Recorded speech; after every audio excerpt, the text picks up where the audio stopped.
வணக்கம். இது crime time. நான் நந்தா. கள்ளக்குறிச்சி மாவட்டம் திருக்கோவிலூர் அருகே ஊராட்சி செயலாளரை கொலை செய்துவிட்டு சாலையோரத்தில் உடலை வீசிய சம்பவம் அதிர்ச்சியை ஏற்படுத்தியுள்ளது.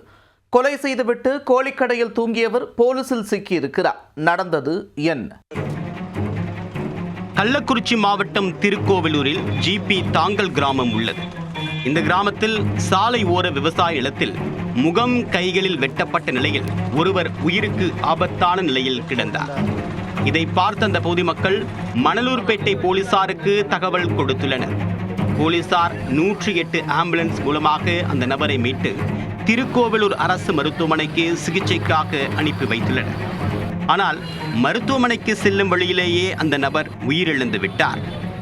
அதைத் தொடர்ந்து அவருடைய உடலை திருவண்ணாமலை அரசு மருத்துவமனைக்கு போலீசார் அனுப்பி வைத்தனர். போலீசார் நடத்திய விசாரணையில் கொலை செய்யப்பட்ட நபர் சாங்கியம் கிராமத்தின் ஊராட்சி செயலர் ஐயனார் என்பது தெரிய வந்தது.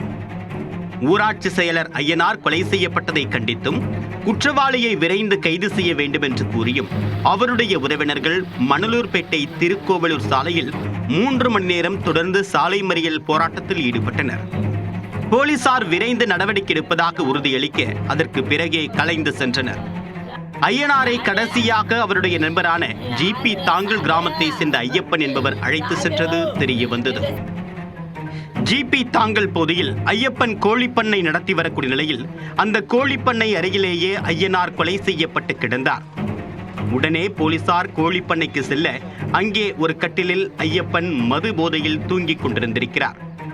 அவர் மீது சந்தேகமடைந்த போலீசார் போதையில் இருந்த ஐயப்பனை காவல் நிலையம் அழைத்து சென்று விசாரணை செய்ததில் பல அதிர்ச்சிகர தகவலை அவர் தெரிவித்துள்ளார். முதலில் தான் கொலை செய்யவில்லை என்று தெரிவித்து வந்த ஐயப்பன் போலீசார் தங்களுடைய பாணியில் விசாரிக்க கொலை செய்ததை அவர் ஒப்புக்கொண்டதாக கூறப்படுகிறது. ஐயனாரும் ஐயப்பனும் நீண்ட காலமாக நண்பர்களாக பழகி வந்துள்ளனர்.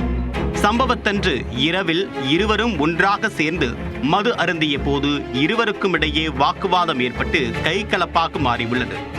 கடந்த 21ஆம் தேதி ஐயப்பனின் 2வது மகள் காணாமல் போனது குறித்து ஐயனார் தவறாக பேச அவரை ஐயப்பன் தாக்கி இருக்கிறார். இதனால் ஆத்திரமடைந்த ஐயப்பன் கோழிக்கடையில் இருந்த கோழி அறுக்கக்கூடிய கத்தியால் ஐயனாரை சரமாரியாக குத்தியிருக்கிறார். இதில் இரத்த வெள்ளத்தில் மயங்கி விழுந்த ஐயனாரை உயிரிழந்து விட்டதாக நினைத்து அவரை தூக்கிச் சென்று சாலை ஓரத்தில் வீசியது தெரிய வந்தது. ஐயப்பனை கைது செய்த போலீசார் அவரை சிறையில் அடைத்தனர்.